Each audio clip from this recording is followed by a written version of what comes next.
Bonsoir à tous, très heureuse de vous retrouver pour une nouvelle édition de votre journal quotidien. Découvrons tout de suite ensemble les titres de l'actualité de ce jeudi 27 novembre.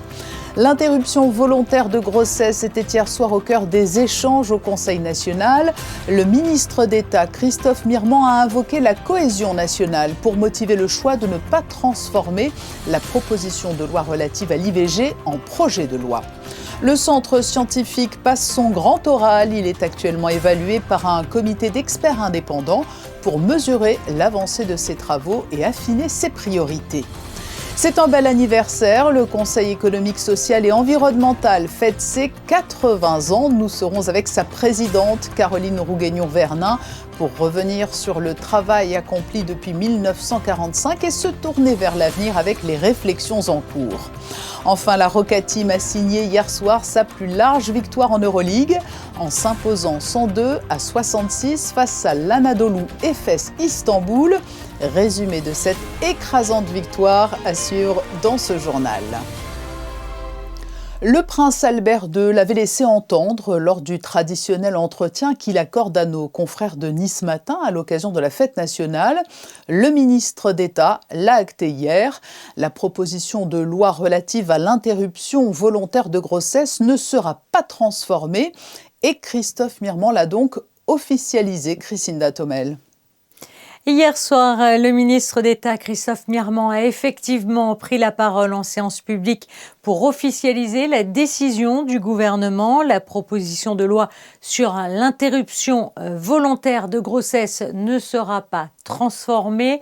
Le ministre d'État a expliqué que selon le gouvernement, le cadre actuel respecte l'identité de la principauté, son histoire, ses traditions et l'équilibre institutionnel auquel Monaco est attaché.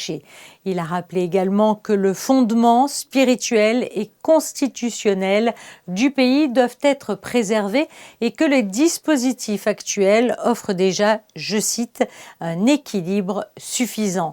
Christophe Mirement a également insisté sur le fait que cette position s'appuie sur les avis juridiques recueillis et sur le respect des valeurs auxquelles le gouvernement se réfère dans son action.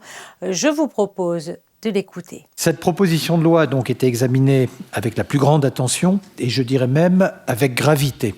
Parmi les raisons, vous le savez, figure bien évidemment l'identité catholique de la principauté de Monaco. Cette identité a contribué à forger notre histoire depuis la fin du XIIIe siècle. Ce lien étroit et essentiel à Monaco et de ses princes est fondateur. Il a puissamment contribué à l'avènement et à la permanence de notre souveraineté depuis 7 siècles. Nous savons qu'ils sont une composante essentielle de ce qui fait la force de Monaco. La religion catholique et ses princes sont le socle de notre identité. C'est ainsi, et c'est le deuxième point que je voudrais rappeler, que la législation monégasque a su s'adapter au cours de ces dernières années. En 2009, des évolutions significatives ont permis d'assouplir les conditions d'accès à des interruptions médicales de grossesse et celles-ci sont autorisées à Monaco lorsque la poursuite de la grossesse présente un risque pour la mère ou l'enfant ou lorsqu'elle est la conséquence d'un viol. En 2019, nous sommes allés d'un commun accord aussi loin que possible en dépénalisant l'interruption volontaire de grossesse. Lors des débats ayant permis ces évolutions importantes, Conseil national et gouvernement avaient d'ailleurs constaté que celle-ci allait aussi loin que le permettait la Constitution. Et c'est pourquoi, et c'est le troisième point que je veux évoquer aujourd'hui, nous continuerons à nous adapter de manière concrète et pragmatique pour répondre au mieux aux situations de détresse.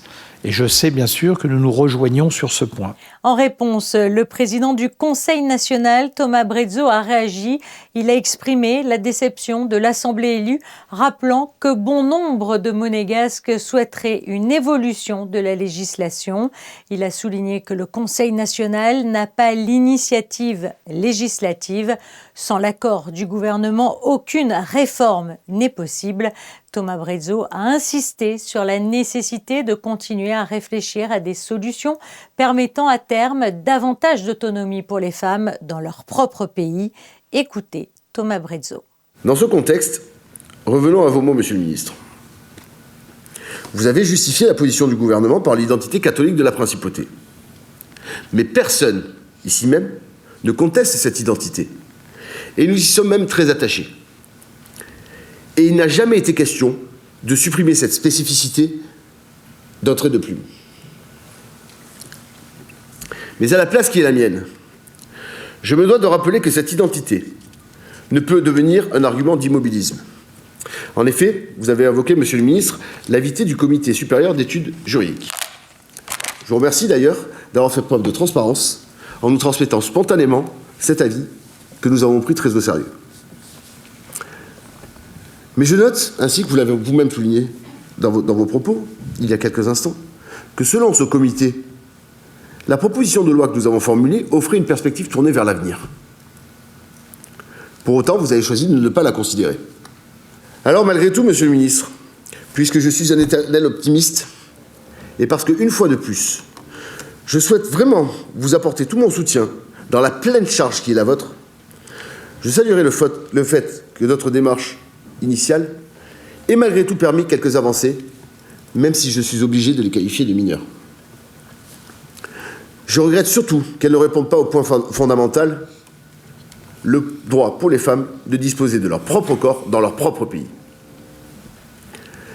Rappelons que nous ne corrigeons pas une injustice en organisant son exil. Ce soir, certains diront peut-être que je me contente de peu. Mais ce qui m'importe, c'est le courage que nous avons eu de déposer cette proposition de loi qui se voulait le reflet de l'opinion de la population que nous représentons. À l'ordre du jour également de cette séance, l'adoption de la rupture conventionnelle, une modernisation importante du droit du travail monégasque. La principauté se dote désormais d'un outil équilibré et sécurisé, largement attendu par les acteurs économiques et le monde du travail. Cette réforme offre une alternative supplémentaire au mode de rupture existant, limitant ainsi les risques de recours et garantit en même temps la protection des salariés.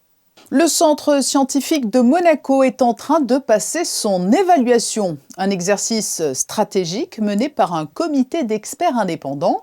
3 jours d'analyse pour faire un point notamment sur les travaux et l'expertise de cette entité reconnue à l'international. Un rendez-vous essentiel pour maintenir l'excellence de la recherche en principauté. Les explications de Vanessa Dessy sur des images de Camille Caloni. Ce rendez-vous constitue un moment clé pour le centre scientifique de Monaco qui soumet ses avancées au regard d'experts indépendants. 3 jours d'échanges intenses pour mesurer l'impact des recherches, confirmer les points forts du centre et affiner les orientations scientifiques. Un passage obligé pour garantir l'excellence et maintenir Monaco au plus haut niveau de la recherche. C'est une évaluation qui correspond à un changement dans la politique de l'établissement. Et cette politique va permettre, avec l'expérience qu'il y a eu depuis maintenant près de 65 ans, il va y avoir maintenant une plateforme de renouveau dans l'organisation des équipes et un comité de perfectionnement aujourd'hui va valider cette proposition, sachant qu'il est très important pour la principauté d'avoir un organisme scientifique qui permet de soutenir la position du prince international sur tout ce qui concerne l'environnement et notamment le réchauffement climatique et l'acidification des océans. Le comité de perfectionnement a salué la solidité scientifique du CSM, portée par des équipes reconnues dans les domaines marins, polaires et médical. Les experts ont souligné la qualité des projets menés, la rigueur des protocoles et la capacité du centre à innover dans des sujets stratégiques. Ça nous permet de voir si nos orientations sont les bonnes et notamment aussi cette année nous sommes à une période de transition puisque nous avons changé toute la gouvernance en 2025. Donc en plus de ce rapport d'activité des projets purement scientifiques, il y a aussi un examen de la nouvelle politique scientifique qui va être présentée dans la semaine, une belle voie de travaux qui vont se poursuivre sur ce qui a déjà été bâti dans le futur, bien sûr, qui est déjà très fort, et aussi sur quelques arrangements futurs par rapport à de la structuration et aussi sur une sorte d'augmentation très forte des synergies entre les équipes pour mettre beaucoup plus de ressources à tous les niveaux pour mener le CSM au plus haut niveau possible. Des résultats solides, une stratégie claire et une ambition assumée. Au terme de cette évaluation, le comité de perfectionnement confirmera certainement la place du CSM comme acteur scientifique majeur en principauté. Le Conseil économique, social et environnemental célèbre aujourd'hui 8 décennies de dialogue entre institutions et société civile. Né en 1945, il a accompagné les grandes évolutions sociales, économiques et culturelles de Monaco. Retour sur l'histoire et les enjeux de cette institution consultative incontournable avec sa présidente, Caroline Rougueignon-Vernin, et notre invitée. Nous la retrouvons en plateau. Caroline Rougueignon, bonsoir. Bonsoir Patricia. Nous fêtons les 80 ans du CESE. L'année 2024 a marqué la fin du 25e mandat également du CESE. Beaucoup de dates, beaucoup d'anniversaires. C'est le signe que ce CESE, ce Conseil économique, social et environnemental, est pérenne et occupe une place majeure à Monaco. 80 ans, c'est un bel anniversaire, effectivement. Et il avait été créé, en fait, il y a 80 ans, par une ordonnance souveraine, en fait, le 22 décembre 1945, donc au lendemain de la guerre. En fait, et c'était à l'époque le prince Louis II qui avait signé cette ordonnance, et c'était un conseil économique provisoire. Provisoire, c'était un peu la mode à l'époque, provisoire, le gouvernement français était provisoire. Et c'était d'ailleurs, cette création du Conseil économique, ça succédait à un accord international entre la France et Monaco. Parce que la France voulait voir un petit peu ce qui se passait à Monaco, comme il y avait quand même... On était déjà minoritaires, les monégasques, dans notre pays. Il y avait beaucoup de Français qui étaient présents sur le territoire et qui étaient actifs sur le territoire. Et donc la France voulait avoir un petit œil là-dessus, et d'où la création du Conseil économique provisoire. Aujourd'hui, pour résumer, le CESE, c'est la société civile au service de l'intérêt public ? Tout à fait. C'est un peu ça ? C'est exactement. Aujourd'hui, nous sommes 36 membres, tous bénévoles, répartis en 3 collèges. En fait, il y a 3 collèges. Il y en a un qui représente les syndicats de salariés. À l'époque, c'était les syndicats ouvriers. Un autre, c'est les syndicats patronaux. Et un 3e, c'est le collège gouvernemental, avec des personnes qui ont des compétences spécifiques. Et tous sont extrêmement investis. On a parlé de cette date fondatrice. Difficile, en cette période anniversaire, de ne pas mentionner ensuite... 2 grands guides, 2 grands présidents qui vous ont précédé. Tous les présidents qui m'ont précédé ont tous été vraiment avec une vision et ont installé le Conseil économique dans le paysage économique et social de la principauté. Tous les présidents qui sont succédés étaient de grands présidents. Et effectivement, les 2 derniers, René Clérici je crois qu'il a effectué 12 mandats, donc 3 x 12, 36 ans. Et André Garino aussi a accompagné le Conseil économique avec toute la rigueur qu'on lui connaît, la bienveillance, pendant de longues années également. Donc on a eu de grands présidents. Quelles sont, selon vous, les plus belles, les plus grandes réussites du CESE ? Une des plus grandes réussites, c'est de s'être vraiment installé dans le paysage monégasque. Et nous sommes sollicités, que ce soit par le Conseil national ou le gouvernement, en fait, ils nous sollicitent pour quasiment tous les textes. Donc c'est déjà une grande victoire. Et puis une autre grande victoire, c'est que c'est quand même une assemblée où les partenaires sociaux peuvent se parler, peuvent dialoguer ensemble, peuvent échanger, peuvent construire, peuvent proposer des vœux.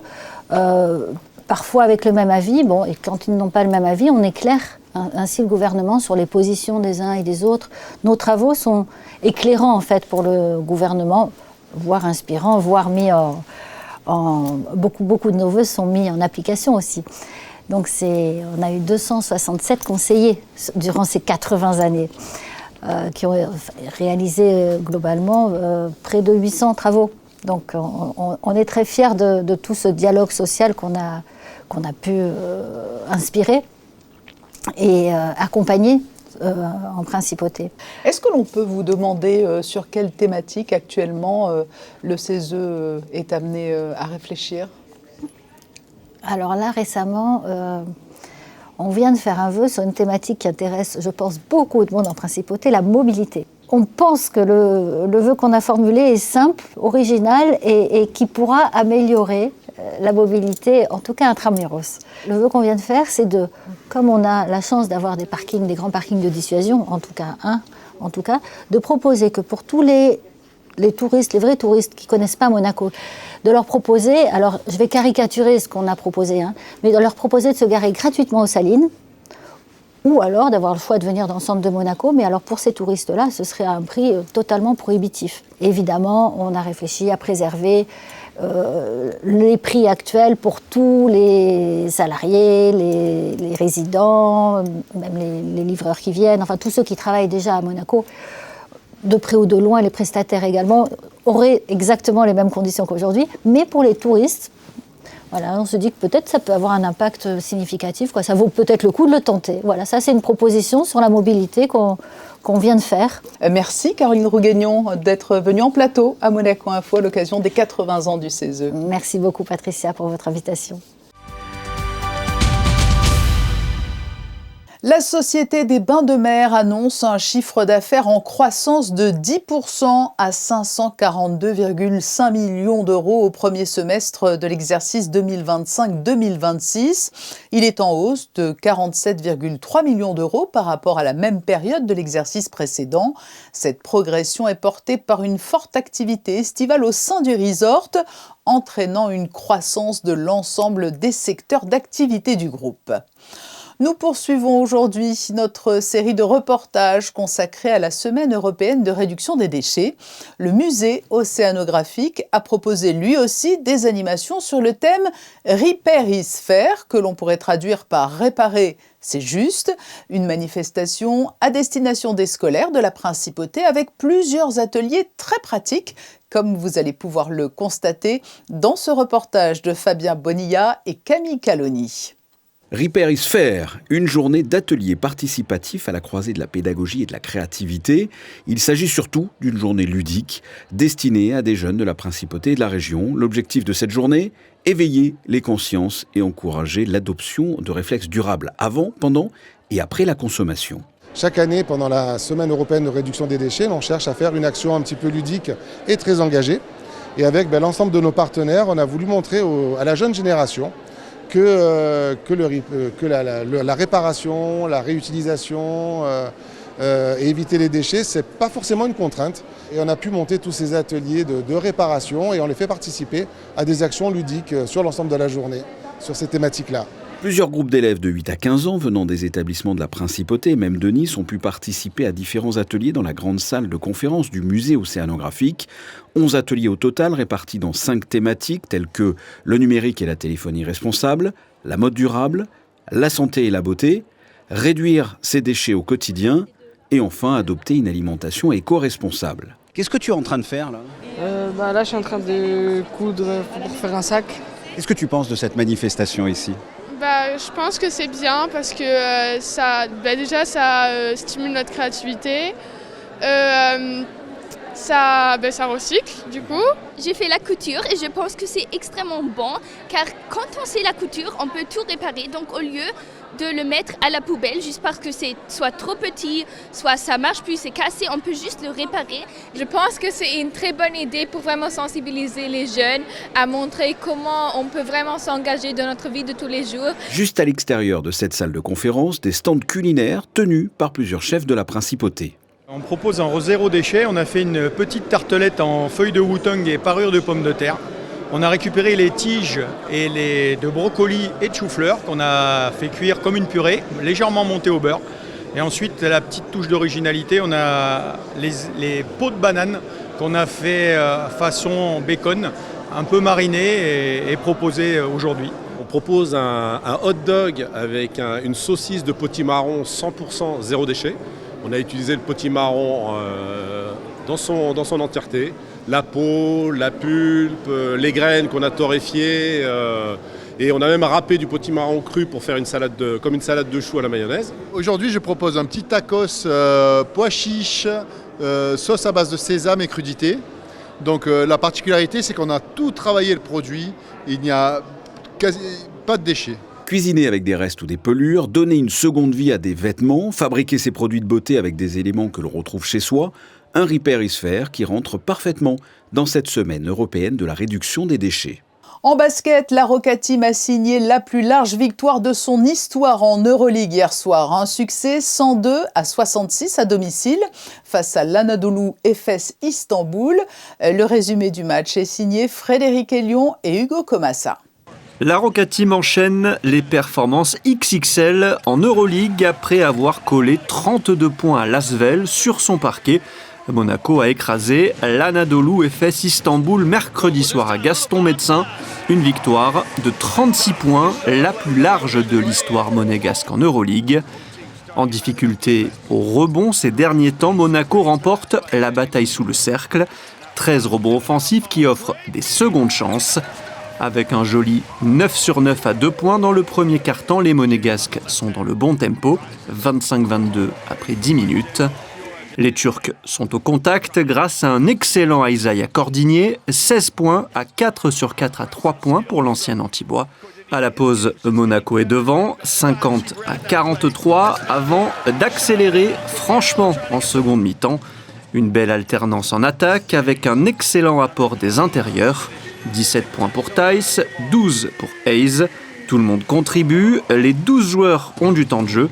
Et Monaco s'envole dans le quatrième quart-temps pour signer une victoire historique, 102-66. We played like tremendous defense, a lot of deflections, forcing some turnovers. I feel like we had the most steals we've had so far this season, so everybody was on it, and the results were very, very positive. They were definitely looking inside, which I feel like opened up a lot of things for us. We shot well from outside and had a pretty good percentage inside, so it was all around a good night. We executed well. Place désormais à 2 matchs consécutifs à domicile face à l'ancienne équipe de Kevarius Hayes, le Paris Basketball, le 2 décembre en Coupe de France et le 4 en Euroleague. Soirée en demi-teinte pour la SMFC du côté du football, cette fois à Chypre. Les hommes de Sébastien Pocognoli ont dû se contenter du nul de partout hier soir face au club de Paphos en Ligue des Champions, et alors qu'ils avaient mené par 2 fois au score. Du rugby, à la veille de la première journée de compétition pour les équipes monégasques engagées au Dubai Rugby Sevens. Gros plan ce soir sur l'équipe féminine et sur les U16, les moins de 16 ans. Nous retrouvons sur place à Dubaï nos envoyés spéciaux, Sylvain Péroumal et Christophe Paco. Les Oumoussa n'étaient plus revenus ici depuis 4 ans à Dubaï. Et les filles ont réussi à gagner leur place pour ce grand tournoi international grâce à leur victoire cet été à Darlington dans le célèbre tournoi des Egg Chasers. C'était l'ambition de cette équipe, gagner pour se qualifier ici à Dubaï. L'entraîneur de cette équipe, Christos Fiotakis. I say left, right, okay? On est une très très bonne équipe, on a beaucoup de qualité, beaucoup de vitesse, beaucoup d'expérience sur cette équipe. On est les joueurs, ils viennent de pays différents, d'Australie, de United Kingdom. On est les filles de Monaco aussi pour donner l'opportunité de jouer sur ce niveau. C'est l'ambition en tout cas. L'ambition, c'est sûr, c'est gagner les coupes et ramener les coupes à Monaco. 12 filles, dont 2 jeunes issus de Monaco. Hein. Oui. C'est Morgane et Mallory. C'est super pour ces 2 filles pour montrer l'exemple pour les autres filles, pour les rugby féminins grandir à Monaco. Et on retrouve justement 2 de ces jeunes filles issues de la Fédération monégasque de rugby. Moi, ça fait 2 ans que je suis à la fédération et on s'entraîne tous les jeudis. Donc voilà, on est assez assidus et tout, donc assez investi, assez motivé. Et je l'ai ramenée depuis septembre, là elle s'entraîne, elle vient tous les jeudis. Quelles sont les vedettes dans l'équipe, les joueuses phares qu'il va falloir surveiller pendant le tournoi? Alors on a Jazz qui est la capitaine et Charlie qui est la co-capitaine. Mais je pense qu'ensemble l'équipe ça va être quelque chose à surveiller. Enfin, franchement elles ont toutes des qualités incroyables et je pense que chacune va apporter son petit plus. Puis je pense que de toute façon la cohésion dans une équipe est vraiment importante. Parce que si on s'entend pas et que on se parle pas assez ou qu'on n'a pas envie de faire la passe à la copine qui est mieux placée plutôt que sa vraie amie, enfin franchement ça marche. Là la cohésion elle est top donc franchement je pense que... 12 filles prêtes à relever le défi en tout cas. Ah oui clairement. Et on va le gagner ce défi.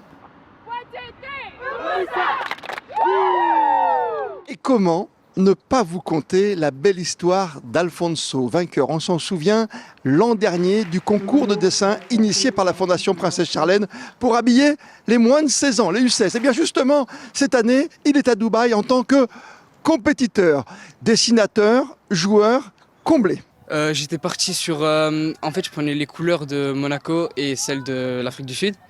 Et je me suis dit, pour représenter l'Afrique du Sud, j'allais mettre des symboles sur les côtés pour l'Afrique du Sud. Et après, sur les épaulières, j'ai mis un dégradé de rouge et de blanc pour représenter Monaco. Tu te rends compte, tu es ici à Dubaï avec les grands, avec les Impis, les Oumoussa, avec le développement. C'est un bonheur d'être là, tu te rends compte de cette chance-là? Oui, c'est vrai que c'est une très grande chance d'avoir gagné d'être là avec eux. C'est un grand plaisir aussi et vu qu'on se connaît déjà depuis très longtemps, c'est comme une famille pour moi.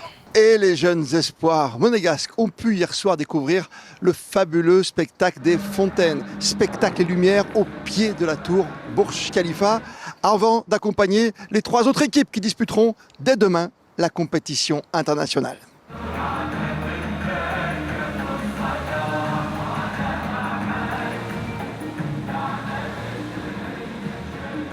Agenda très complet ce week-end pour le Théâtre des Muses. Nous vous présentions hier un spectacle pour enfants, Le Magicien d'Oz.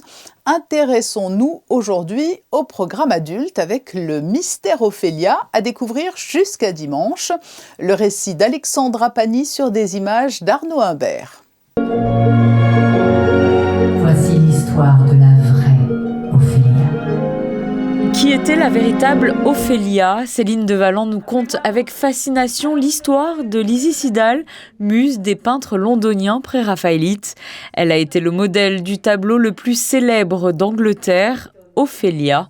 Cette pièce retrace son destin tragique qui résonne avec l'héroïne de Shakespeare. Le point de départ, en fait, c'est véritablement un coup de foudre à la Tate Britain, il y a 25 ans, avec le tableau Ophélia de John Everett Millais, qui orne mon salon depuis plus de 20 ans d'ailleurs.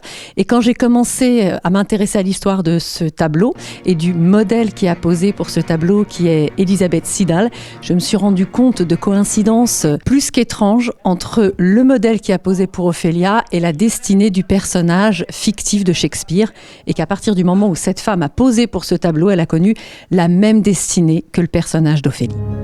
Chaque jour, depuis 5 mois maintenant, je reste allongée ainsi pendant plusieurs heures. C'est assez extravagant, et cela m'a amusée au début, je dois avouer. M'engloutir dans ces eaux domestiques, au creux de l'hiver londonien, et devenir enfin Ophélia. J'ai fait un travail de recherche et de documentation, même si je connaissais bien les peintres pré-raphaélites, que j'avais vu beaucoup d'expos, mais un gros travail de recherche, on va dire actif, de 3 ans. Je suis partie plusieurs fois à Londres, j'ai interviewé des spécialistes aussi de la peinture. Récemment, je suis encore allée à Oxford, où sont exposés beaucoup de ses dessins pour justement voir ses dessins. J'ai tenu ses poèmes aussi en main. Voilà, je suis vraiment passionnée par la destinée de cette femme qui était elle aussi artiste et qui a essayé de s'affranchir de cette condition de muse et qui a été véritablement effacée dans l'histoire de l'art.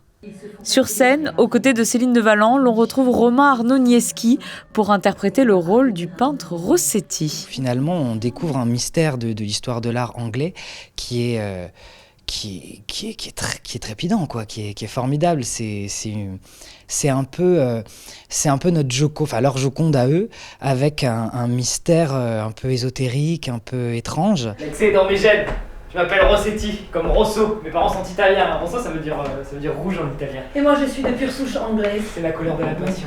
L'excès n'est pas dans mes gènes. On a travaillé 1 an et demi pour faire en sorte que le personnage ait une évolution, c'est-à-dire qu'il grandisse au fur et à mesure de la pièce, parce qu'on a 10 ans presque de vie commune entre les deux personnages, de vie amoureuse, un peu rocambolesque. Et c'est un personnage qui est à la fois puéril, à la fois très égoïste et à la fois très touchant, parce qu'il n'y a pas de concession, quoi. Et c'est ça que je trouve le plus intéressant là-dedans. Voilà, c'est qu'il a des obsessions artistiques constantes. Véritable hommage à la peinture, la mise en scène vous projette dans le Londres du 19e siècle.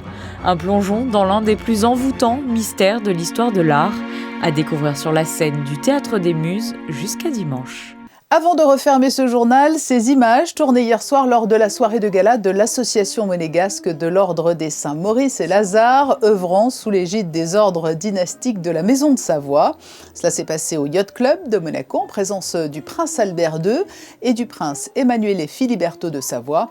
Une vente aux enchères était organisée et l'intégralité des sommes récoltées sera reversée à l'association des œuvres de Sœur Marie et au centre hospitalier Princesse Grace. Ainsi se referme cette édition. Nous nous quittons avec les plus beaux clichés de Manuel Vitali pris hier soir lors de la belle et large victoire de la Roca Team face à l'Anadolu Efes Istanbul. Une victoire, je vous le rappelle, 102-66. À suivre la météo de Sarah Inkari que vous retrouverez demain à 19h à cette même place pour votre journal quotidien. Bonne soirée à tous.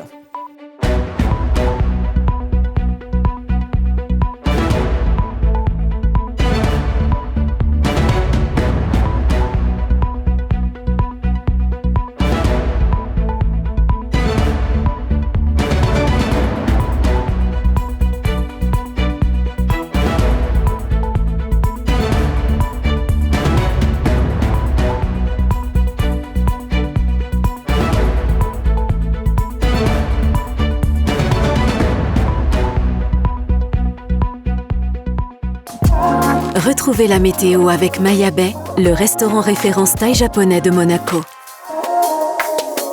Bonsoir à tous, demain, pas de surprise, nous aurons un véritable copier-coller de la journée d'aujourd'hui. Un ciel toujours parfaitement bleu, aucune goutte de pluie et pas le moindre souffle de vent, bref, une météo calme et lumineuse. Les températures resteront stables, 9 degrés au réveil et 14 au meilleur de l'après-midi. Ce vendredi, nous penserons à souhaiter une bonne fête au Jacques. Pour l'anecdote, ce prénom est la forme francisée du prénom hébraïque Jacob. Très belle soirée sur Monaco Info et à demain. C'était la météo avec Maya Bay, le restaurant référence thaï japonais de Monaco.